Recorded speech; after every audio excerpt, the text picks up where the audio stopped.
Welcome back. This is lesson 22, Challenges Within Democracies. And this time we're going to look at the rise of populism, racism, alienation, challenges within the structure of electoral systems, and apathy itself. So, populism is a concept that dates back to the times of Rome when, as a politician, you'd play to the emotions of the popular crowd and you'd play to the plebeians and you would promise them bread and circuses in exchange for their love and admiration. And yet it seems to be manipulated once again in Trump's America and throughout much of the rest of the world. If you're not aware of what populism is, there's a slideshow that's created here for you.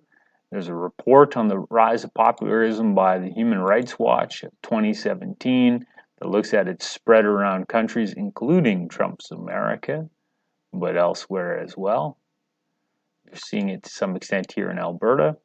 There's a video on populism, and if you have an endless amount of free time, there's a super long video on it as well. But only watch that if you have a lot of free time. All right, so here's a cartoon that is using Trump's slogan, Make America Great Again. And on one side of the gate, you have all the children that are among those migrant caravans trying to come into America. And we're limiting them.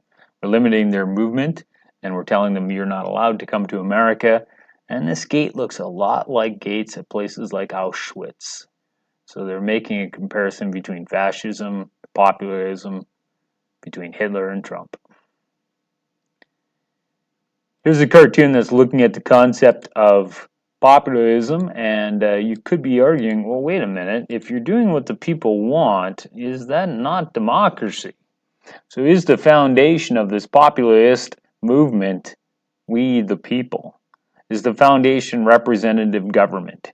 Are we really going to provide livable wages and jobs? Is that the promise that Trump's making to the American people? Or is he using livable wage and jobs as the modern version of bread and circuses to distract the people so that he can compromise the representative government? This guy looks a little familiar. Inside Trump's brain.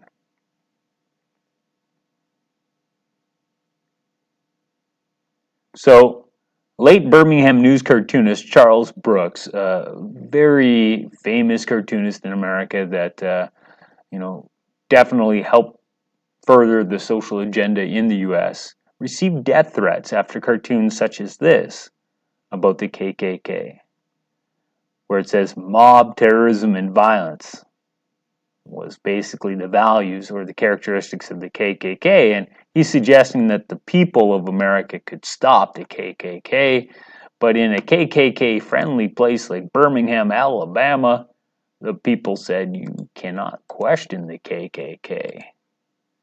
Otherwise, we will kill you. And there's an article that is a companion to that. It has been said by guys like me that democracy leads to division in society. We have the left, we have the right, we don't have a whole lot of moderates in the middle. And if I remember my history correctly, this is what led to the downfall of the Weimar Republic and the rise of Adolf Hitler, is that there weren't enough moderates interested in the continuation of democracy. There's too many people passionate about the extremes. We are still seeing battles in the universities in America, and Voltaire might be a little upset because people feel that they do not have the freedom of speech if they question the status quo, or if they question what the majority of those around them want.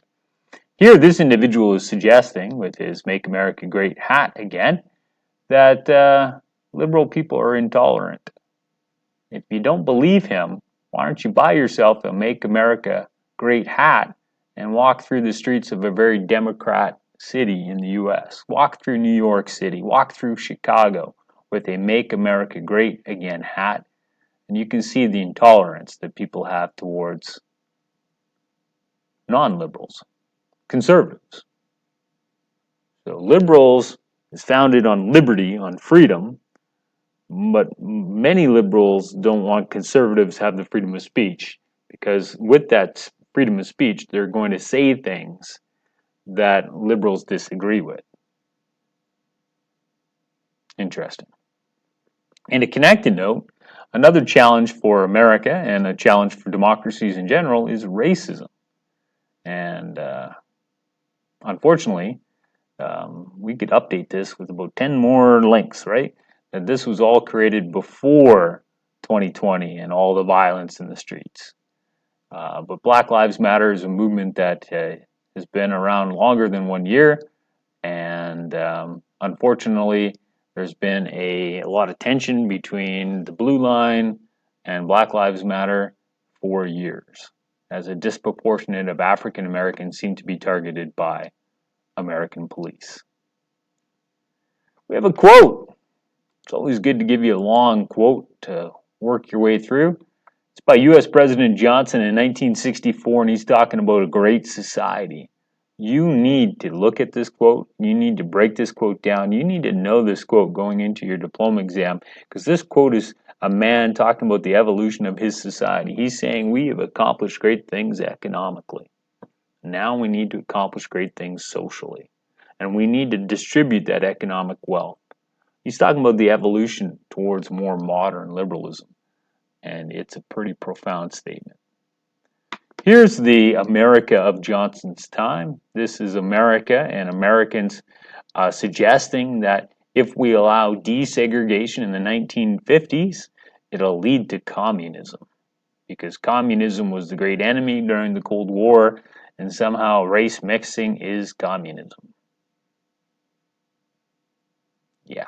So you could have a photograph like this on an A1, ideological perspective. What's this guy's perspective? What is his perspective? What is his ideological perspective? What's his problem he sees in America? What's his solution? How does his solution connect to liberalism? Is he questioning the viability? Is he questioning the evolution of liberalism? What are his key values? Is it individual values or collective values? What would be the evidence to support him? Are there others that would support him? Is there any flaw in his logic? Is there a bias that he has? Is there a group of people assembled against him in that division of society? And why was this an important issue to solve? What's the significance of this issue? All things you can unpack. And you can unpack it here with that cartoon as well. Alienation. Alienation in Canada can be linked with white paper and the red paper and the Indian Act and residential schools and the reserve system.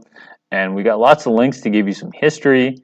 And we have some cartoons here. This one's already been on the diploma exam to talk about the fails of different governments, in this case, the Harper government, to achieve truth and reconciliation with Canada's Indigenous peoples.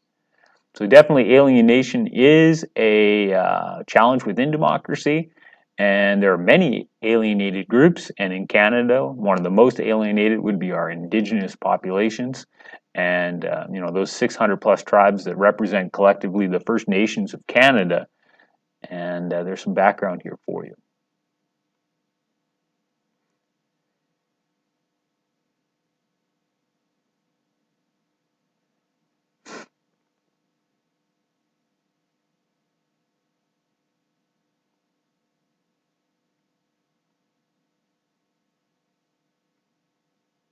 Here's some cartoons that and multiple choice questions that continue that idea. Next up, many people see Canada's system and America's systems as flawed because of the electoral systems that we use. In Canada, as outlined in the textbook, we have first past the post, and it distorts the will of the people. There's a reason it distorts the will of the people, because it's based upon individual horse races, 338 horse races for the House of Commons. But the problem is, in order to win a horse race, you don't need to have 50% of the vote of the constituents of that constituency. You only need to have one more vote than the next most popular candidate. So you could have in a country like Canada where there's, let's say 4 major parties, you could have one party get 25.1% of the vote and win every single horse race. They could sweep the House of Commons, have 338 seats, but they may never get more than just a fraction above a quarter of the popular support because all they have to do is win the race, not by how many. So there's a summary of the electoral systems by Williams that you've already watched. There's a Prezi I've created. There's a nice 8-minute video about the US election system there too to watch. I think the comparison between Canada and the United States is always an interesting thing to look at. I'm going to change the color of that one for you. And there's some enrichment there as well. So electoral systems tend to distort the will of the people, and therefore first past the post could be seen as a threat to democracy if will of the people is the foundation of democracy, and it is meant to be. There's some other things that stand in the way, like forcing people to have voter ID or driver's license or marriage license, or have you paid your gas bill? If not, you're not allowed to vote. Have you been vaccinated? Not, you haven't been, so you're not allowed to be out here and voting right now. So there are many obstacles and hurdles standing in the way of US voters, and disproportionately, those who are finding these obstacles are America's minorities. So with all of that alienation, can't be surprised that there's apathy in America. So the idea of apathy does come up a lot on the diploma exam. Comes up on part A and part B of the diploma exam. We want you to be able to dissect charts like this, and we want you to be able to talk about the topics like outlined here in that TED Talk about apathy. Why do people seem uninvested in their political system? Here's a set of sources that you could use as practice on elections and issues within elections. So if you're still looking for more A1 practice, there you go.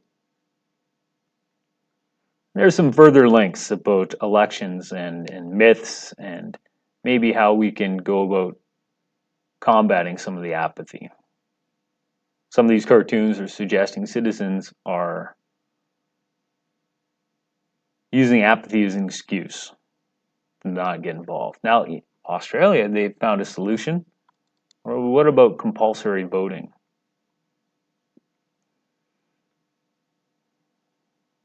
You can see a disconnect in 2015 with the election results. This is how many people voted. This is the percentage of people who voted for the Liberal Party of Canada. This is how many seats they got. 39.5% of the people voted for the Liberals. They got more than half the seats. This is an issue. This is a distortion of the will of the people. Same thing happening here. And therefore, perhaps we need electoral reform.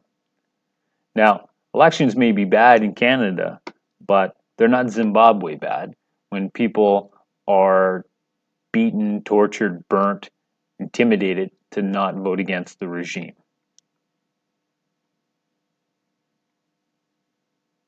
And there's some summaries at the end. That, my friends, is some of the challenges within democracies. This is going to be a bit of a series as we're going to take a look at some other things in greater detail in the future.